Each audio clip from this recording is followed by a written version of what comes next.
Okay, first up we have got some dried apricots, and this goes for any sort of dried fruit. I think it's a really handy thing to have in your cupboard for when it's the end of the week or you've run out of fresh fruit, and it's a good way to, have an emergency supply. You can add it to the normal ways that you'd have fruit, so whether it's adding to your porridge, to your yogurts, as a snack. And remember that a portion of dried fruit is between 30 and 40 grams, and that's roughly about 3 to 4 dried apricots. I usually just have these as a snack on its own, but they're really tasty and good to have in the cupboard. Next up, I've got a tin of mixed beans. There's always some sort of pulse tin in my cupboard. I've chosen mixed beans because they're really, really versatile. I tend to use mixed beans when I'm making a chili con carne, and I'll supplement half of the minced beef for a tin of mixed beans. If you wanted it completely meat free, you could use 2 or even more tins of mixed beans as an alternative to meat. It's a plant-based protein, it's high in fibre, and this particular one has got no added salt either. So really, really healthy, really good for you. A good way to help you cut down on your meat consumption if you're worried about having too much.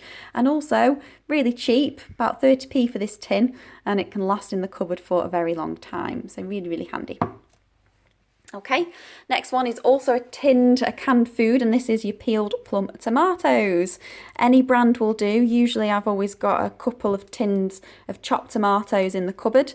This isn't my normal brand, but there was not a lot left last time I went to the supermarket, so I've got a feeling I might need to just chop these up a bit better when I do open the can.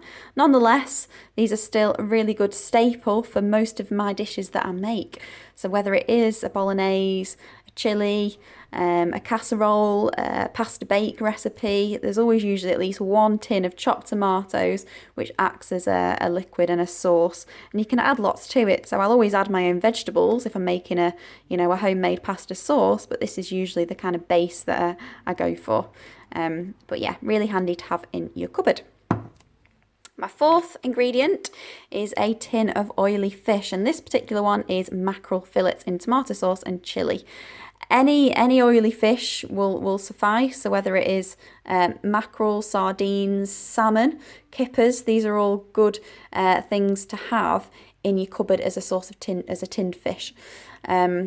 Again, if you're running out of fresh, if you haven't got any frozen or fresh salmon that you might normally have, please make sure you've got at least another way of getting your omega-3 in there, and that might be in the form of a tinned fish, such as this one.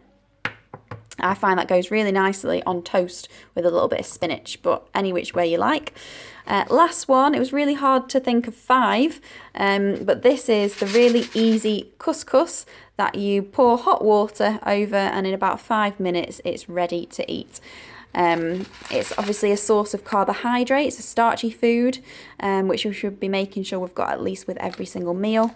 One of these packets does about 2 people, so make sure that you are checking the portion sizes. We will do a separate session to do with portion sizes at a later date, but I find these are just so handy to have in your cupboard. If I'm rushing for work as well, I'll just grab this out of the cupboard, I'll grab some sort of salad, whack it all in a bag, and then prepare it when I get to work. But really tasty, and this particular one is a bit spicy, but you can of course get some different flavours as well. So there you have it, that's my 5 store cupboard essentials. Let me know what yours are, and we'll see if there are any similarities. Thank you for watching.